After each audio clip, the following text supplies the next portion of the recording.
ओम नमो भगवते वासुदेवाय। श्रीमद्भागवत महापुराण एकादश स्कंद 8वां अध्याय अवधूतोपाख्यान। अजगर से पिंगला तक 100 गुरुओं की कथा।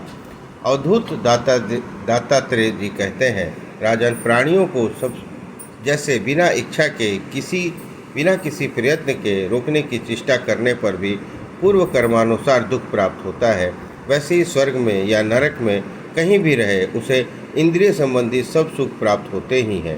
इसलिए सुख और दुख का रहस्य जानने वाले बुद्धिमान पुरुष को चाहिए कि इसके लिए इच्छा अथवा किसी प्रकार का प्रयत्न न करे। बिना मांगे बिना इच्छा किए स्वयं ही अनायास ही बहुत कुछ चीज़ें मिल जाए, वह चाहे रूखा सूखा हो, चाहे बहुत मधुर और स्वादिष्ट, थोड़ा हो या अधिक। बुद्धिमान पुरुष अजगर के समान उसे ही खा पी कर जीवन निर्वाह कर ले और उदासीन रहे। यदि भोजन न मिले तो उसे भी प्रारब्ध भोग समझकर किसी प्रकार की चेष्टा न करे।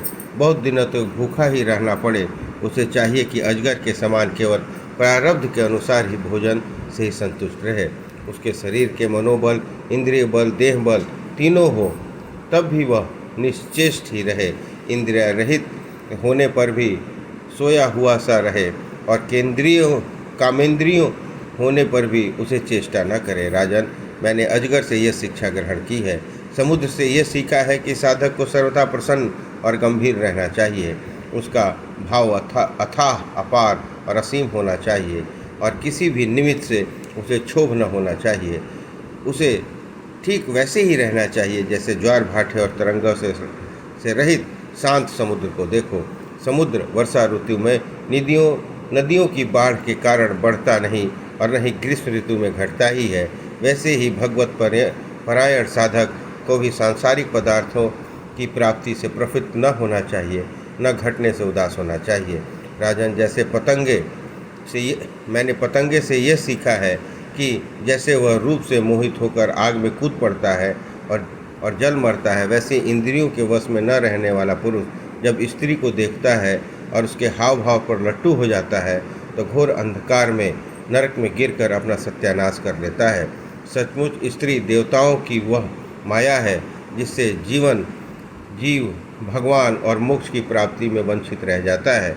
जो मूढ़ कामिनी, कंचन, गहरे कपड़े आदि नाशवान मायिक पदार्थों में फंसा हुआ है और जिसकी संपूर्ण चित्तवृत्ति उसके उपयोग के लिए ही लालायित है, वह अपनी विवेक बुद्धि खोकर पतंगे की समान नष्ट हो जाता है।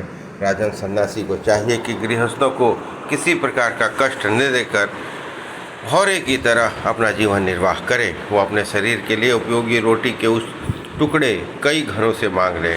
जिस प्रकार भौरा विभिन्न पुष्पों से, चाहे वो छोटे या बड़े, उनका सार ग्रहण करता है, वैसे ही बुद्धिमान पुरुष को चाहिए कि छोटे या बड़े सभी शास्त्रों से उसका सार, उसका रस निचोड़ ले। राजन, मैंने मधुमक्खी से यह शिक्षा ग्रहण की है कि सन्यासी को सायंकाल अथवा दूसरे दिन के लिए भिक्षा का संग्रह न करना चाहिए। उसके पास भिक्षा लेने के लिए कोई पात्र हो तो केवल हाथ, और रखने के लिए कोई बर्तन हो तो पेट। वह कहीं संग्रह न कर बैठे, नहीं तो मधुमक्खियों के समान उसका जीवन भी दुभर हो जाएगा। यह खूब समझ लेना चाहिए कि सन्यासी सवेरे शाम के लिए किसी प्रकार का संग्रह न करे। यदि संग्रह करेगा तो मधुमक्खियों के कारण उसका संग्रह के साथ जीवन भी गंवा बैठेगा।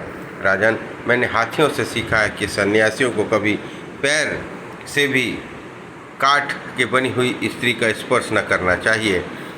यदि वह ऐसा करेगा तो जैसे हथनी के संग संग हाथी भी बंध जाता है, वैसे ही बंध जाएगा। विवेकी पुरुष किसी भी स्त्री को कभी भी भोग रूप से स्वीकार न करे, क्योंकि वह मूर्तिमयी मृत्यु है। यदि वह स्वीकार करेगा तो हाथियों से ले हाथी की तरह अधिक बलवान अन्य पुरुषों के द्वारा मारा जाएगा। मैंने मधु निकालने वाले पुरुष से यह शिक्षा ग्रहण की है कि संसार के लोभी पुरुष बड़ी कठिनाई से धन संचय तो करते हैं, किंतु वह संचित धन न किसी का दान करते हैं, न स्वयं का उपयोग ही करते हैं। बस जैसे मधु निकालने वाला मधुमक्खियों द्वारा संचित रस को निकाल लेता है, वैसे ही उस संचित धन को भी कोई ठोह रखने वाला दूसरा पुरुष ही भोगता है। तुम देखते हो ना कि मधुहारी मधुमक्खियों का जोड़ा हुआ मधु उसे खाने से पहले ही साफ कर दिया जाता है। वैसे ही गृहस्थों के बहुत कठिनाई से संचित किए हुए पदार्थों को जिनके वे सुख का अभिलाषा रखते हैं उनसे भी पहले सन्यासी और ब्रह्मचारी भोगते हैं, क्योंकि गृहस्थ तो पहले अतिथि अभ्यार्थों को भोजन कराकर ही स्वयं भोजन करेगा। मैंने हरिन से सीखा है कि वनवासी सन्यासी को कभी विषय संबंधी गीत नहीं सुनने चाहिए। वह इस बात की शिक्षा उस हरिन से ग्रहण करते हैं जो व्याघ्र के गीत से मोहित होकर बंध जाता है।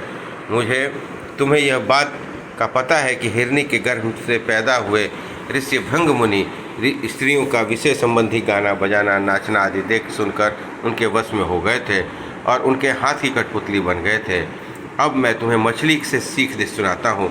जैसे मछली कांटे में लगे हुए मांस के टुकड़े के लोभ में अपने प्राण गंवा बैठती है, वैसे ही स्वाद के लोभी दुर्बुद्धि मनुष्य भी मन को मत कर व्याकुल कर देने वाली अपनी जिह्वा के वश में हो जाता है और मारा जाता है। विवेकी पुरुष भोजन बंद करके दूसरी इंद्रियों पर जो शीघ्र विजय प्राप्त कर लेते हैं, परंतु इससे उनकी रसना इंद्रिय वश में नहीं रहती, वह तो भोजन बंद कर देने से और भी प्रबल हो जाती है।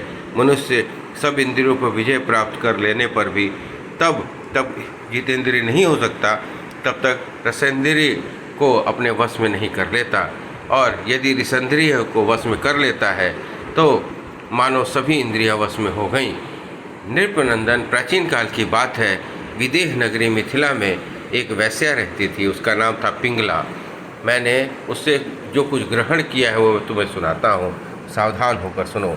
वह शिक्षाचारिणी तो थी ही, रूपवती भी थी।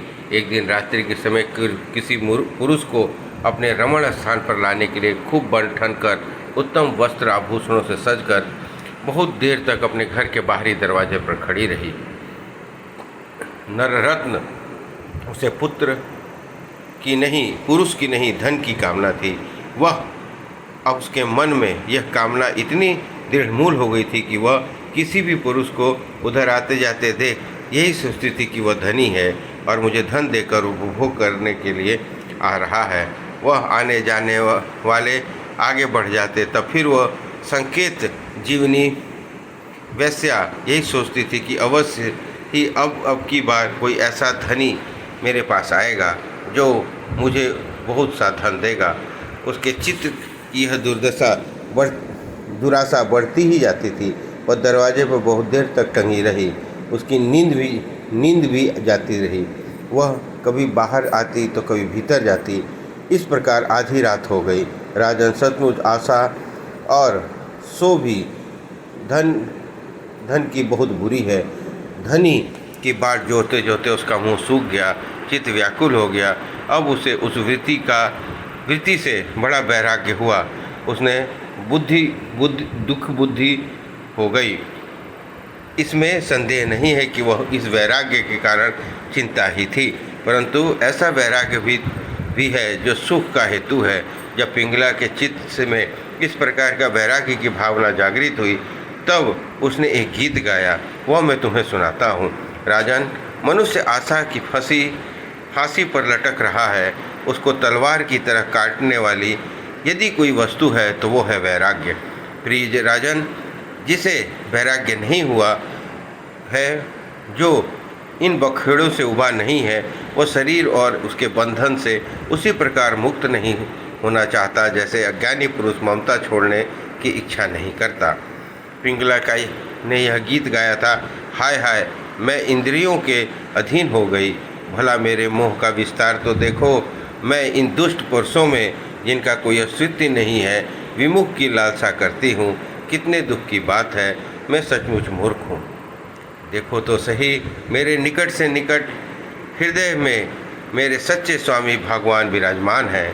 मैं वास्तविक प्रेम सुख परमार्थ का सच्चा धन भी देने वाले हैं। जगत के प्रिय अनित्य और वे नित्य हैं।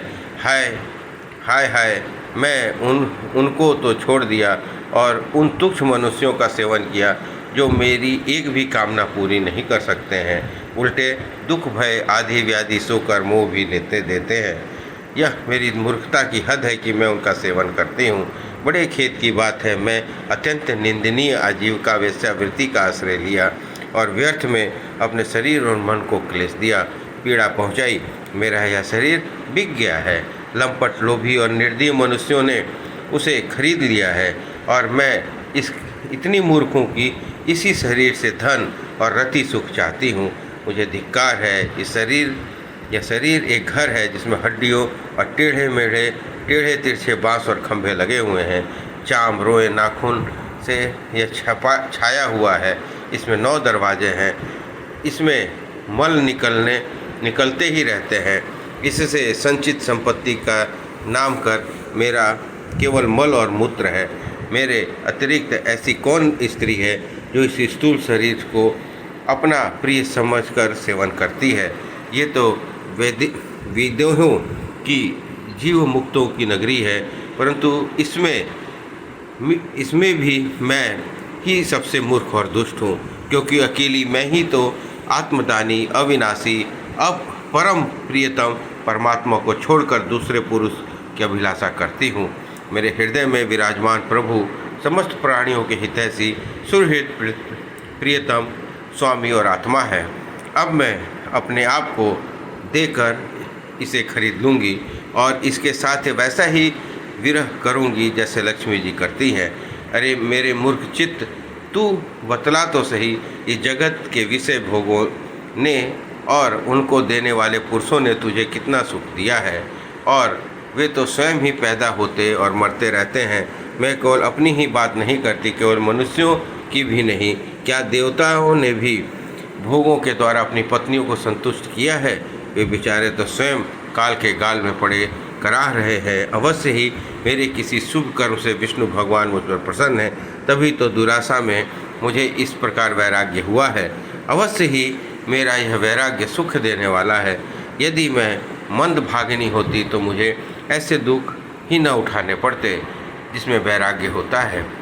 मनुष्य वैराग्य के द्वारा ही घर आदि के सब साधनों को काटकर शांति लाभ करता है।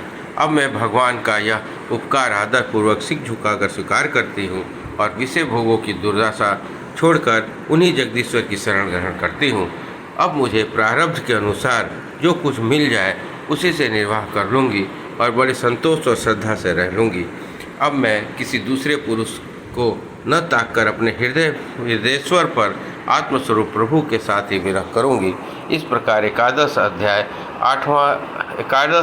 स्कंध 8वां अध्याय संपन्न हुआ। बोलिए कृष्ण भगवान की जय।